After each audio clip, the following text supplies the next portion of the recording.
d'emploi et voici l'infotrafic. Embouteillage signalé avenue de la Couronne et boulevard Général Jacques à XL. Du côté de Saint-Gilles, ça bouchonne autour de la Porte de Halle et surtout du côté de Hôtel des Monnaies. L'avenue Fonceny et la gare du Midi sont aussi fortement embouteillées. Et enfin, du côté du Ring, vous êtes au ralenti entre Krenhem et Wezenbeek-Oppem. C'est tout pour l'infotrafic. 16h-18h, 16h-18h, de tout pour faire un monde sur Arabelle.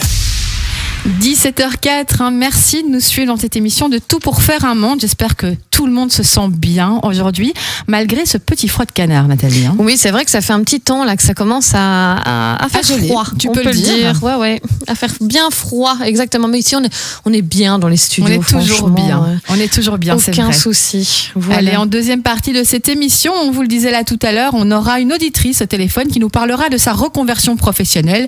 Et on vous l'avait aussi dit, pas des moindres. On retrouvera bien sûr l'instant famille, les bons plans lecture et surtout, on fera un rappel sur tous les appels aux dons de cette semaine, sur toutes les aides que vous pouvez apporter aux associations qu'on a reçues hier notamment. Mais avant tout, on vous le disait aussi, on va parler formation et reconversion professionnelle et toutes les possibilités justement de formation en ligne qui sont mises en place. Et pour ça, on accueille Olivia. Olivia, bonjour. Bonjour. Vous allez bien ? Merci. Très bien, merci beaucoup. Merci d'être avec nous en tout cas à l'antenne. C'est vraiment chouette d'avoir plein de super invités tous les jours, Nathalie. Exactement. Alors ici, on a la chance, cher auditeur, donc d'avoir Bruxelles Formation avec nous. Alors il faut dire que vos services sont évidemment bien connus. Vous offrez donc des formations et plus de 3000 stages quand même, je vois. Et notamment, tout ça peut se passer en entreprise. Tout à fait. Donc, on a le service public à Bruxelles, donc en charge de la formation professionnelle. Et c'est clair qu'on offre une multitude de possibilités aux chercheurs d'emploi, mais aussi aux travailleurs qui sont aujourd'hui malheureusement en chômage temporaire. On offre toute une série de possibilités de formation en ligne. Et aussi, bien sûr, de formation en entreprise, donc via la FPIE, pour toutes les entreprises qui sont encore évidemment ouvertes. Alors j'imagine, quand on lit 3000 formations et stages comme ça, vous touchez vraiment tous les secteurs en fait. Alors oui, 3000, c'est vraiment avec nos partenaires. Donc on est régisseur de l'offre de formation, ça veut dire qu'on organise en gros la formation professionnelle à Bruxelles et donc on travaille avec énormément de magnifiques partenaires de formation qui donnent, que ce soit au niveau des missions locales, au niveau des communes évidemment, ou de spécialistes comme Interface 3 par exemple, qui donne toute une série de formations à des femmes dans les métiers du numérique. Donc on a vraiment toute une panoplie de partenaires qui sont à la disposition des chercheurs d'emploi. Magnifique. Moi j'ai une petite question justement pour vous Olivia. Oui. Quelles sont les conditions pour avoir droit à ces formations ? Alors c'est tout simple, il faut être inscrit comme chercheur d'emploi auprès d'Actiris. D'accord. Donc ça c'est la condition de base. Donc même si on n'a plus droit à des allocations de chômage, etc., je pense qu'il faut vraiment faire passer le message aujourd'hui. Il est intéressant toujours de s'inscrire chez Actiris parce que ça permet justement, c'est la condition sine qua non pour accéder à nos formations. Donc ça, c'est une première chose. Donc en tant que chercheur d'emploi, et du coup, c'est gratuit. Et donc ça permet de reconversion professionnelle. Ça permet évidemment de se plonger dans un nouvel avenir professionnel. Donc c'était juste, pardon, excusez-moi, allez-y. Non. Mais par ailleurs, il faut quand même... Pardon. On va y arriver. C'était une de nos questions professionnelles justement par rapport à la reconversion. Donc c'est possible via vos formations.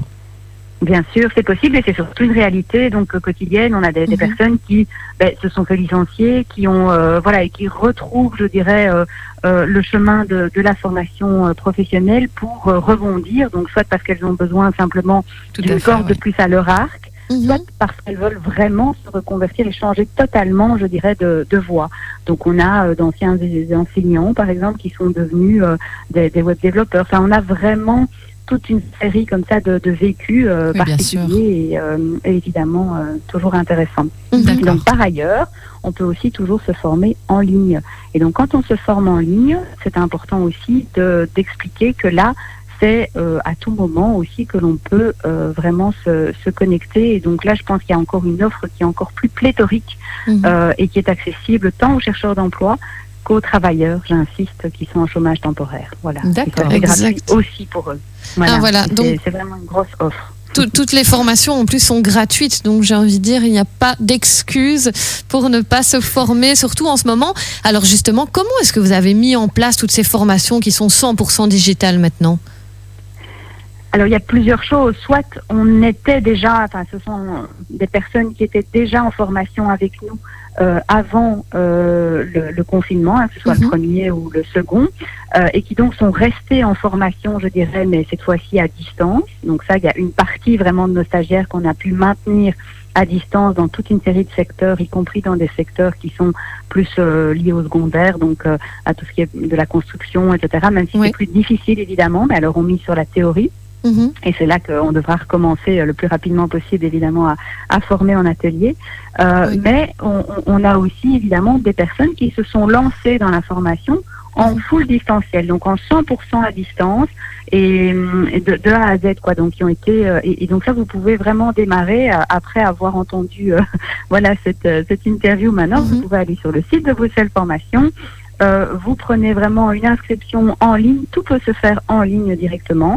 Vous pouvez opter aussi pour un coaching en ligne également. Là, c'est pas à n'importe quelle heure par contre. Il y a quand même des horaires de travail pour le coaching. Mais sinon, vraiment, il y a toute une série de formations qui sont accessibles en ligne n'importe quand. Et donc ça, c'est vraiment important. Il faut savoir que 2/3 du coup des femmes, enfin 2/3 des personnes qui se forment en full en ligne sont des femmes. Donc ça veut dire que ça correspond aussi à un besoin à un moment donné de pouvoir faire ça un petit peu quand elles en ont envie. Donc surtout, gardons ce réflexe aussi justement après quand les choses seront redevenues un peu plus normales, mais bon, ce qui n'est pas pour tout de suite. Voilà. Alors moi j'ai une question justement, on fait cette formation chez vous, on se forme. Comment est-ce qu'est-ce qu'on fait après ? Comment est-ce qu'on a droit à un diplôme ? On a une obtention, quelque chose ? Alors oui, c'est en général une certification, donc ça dépend si évidemment comme l'offre de formation est très vaste, donc ça peut être à la fois du français langue étrangère, donc auquel cas on passe de niveau en niveau, ou de l'anglais ou du néerlandais, peu importe. Donc vraiment on a vraiment toute une grande panoplie. Ou quand on apprend évidemment un métier de A à Z, qu'on devient soudeuse ou soudeur, eh bien on a une certification, y compris une certification qui peut être d'ailleurs une certification privée en plus du CECAF, donc de la certification qui est donnée par Bruxelles Formation. Et donc on a vraiment toute une série de possibilités. En tout cas, on a toujours une attestation qui prouve les compétences qui ont été acquises. D'accord. Et souvent, dans la plupart des cas, on a des passages évidemment en entreprise, donc en fin de formation, pour justement tester les choses in situ, je veux dire sur place, quoi. Donc voilà.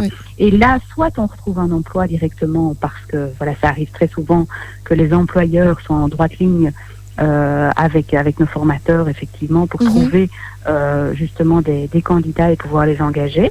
Si ce n'est pas le cas, si ça vient pas tout de suite, donc on a quand même plus de 70% tous les ans, plus de 70% de retour à l'emploi, donc ça aussi en moyenne, donc ça veut dire qu'il y a des endroits où c'est plus, donc voilà.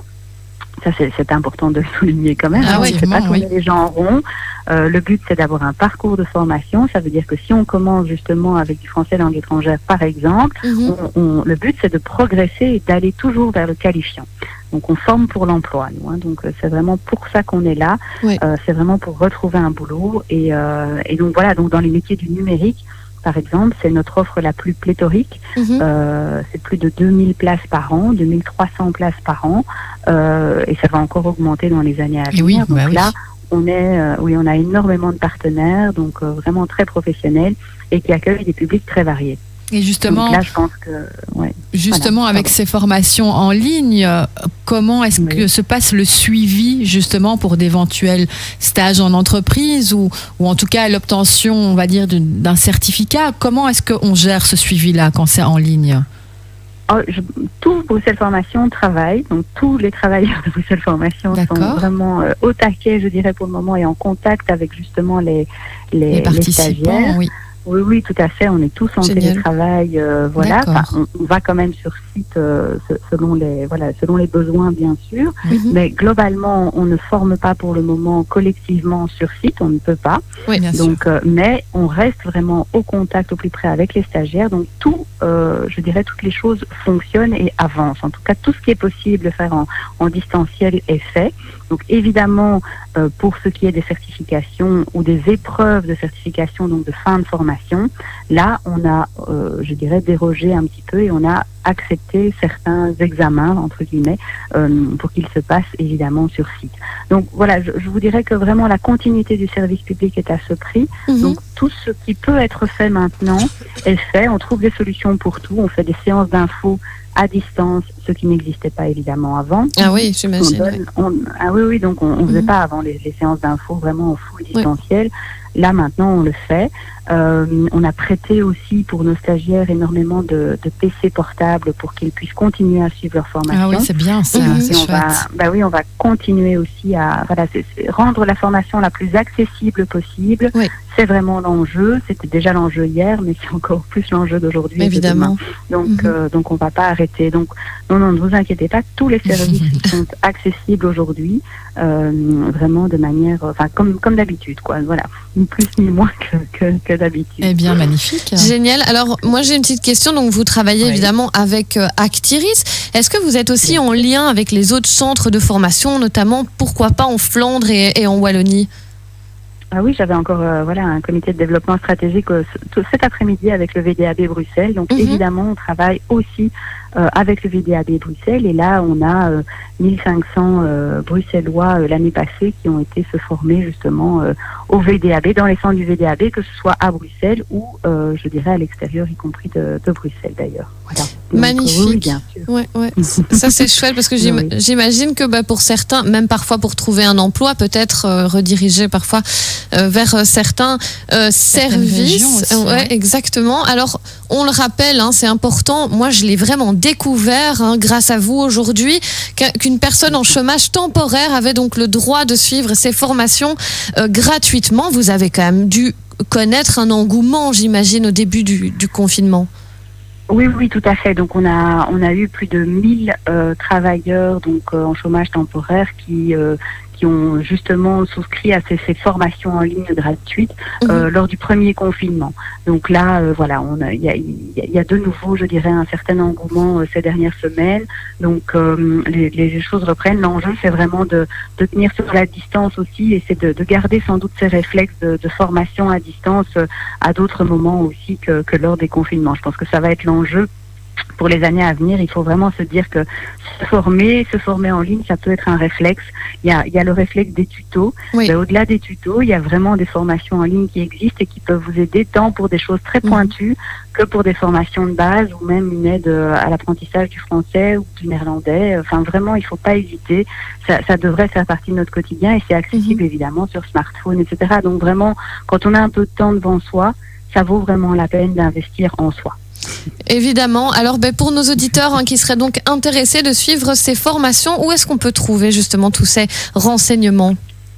Alors, les renseignements, soit on les trouve sur notre site internet, donc bruxellesformation.brussels, soit au 0800 555 66. Donc ça, c'est le call center gratuit aussi, que l'on peut appeler donc aux heures d'ouverture classiques, donc 8h, 17h, donc pour avoir des renseignements, voire pour prendre rendez-vous avec un conseiller ou une conseillère de la Cité des métiers. Voilà, donc là, qui vous donne toutes les informations aussi sur les formations chez nous, chez nos partenaires. Donc on est, voilà. Super, c'est vraiment très très complet, quoi qu'il arrive. Et n'oubliez pas aussi, évidemment, comme vous le rappeliez, de vous inscrire donc chez Actiris pour bénéficier de tout ça. Un grand merci, Olivier, d'avoir été avec nous par téléphone dans cette émission. Merci Olivia. Voilà, j'espère en tout cas que ça aura bien ouvert des opportunités pour nos auditeurs. Et donc je vous dis évidemment à très très bientôt. Au revoir Olivia. Ils sont les bienvenus. Au revoir. Merci, au revoir. 16h-18h. 16h-18h. De tout pour faire un monde sur Arabelle. Allez, on s'écoute tout de suite un peu de musique avec ce souvenir, Passy, laissez parler les gens. À tout de suite.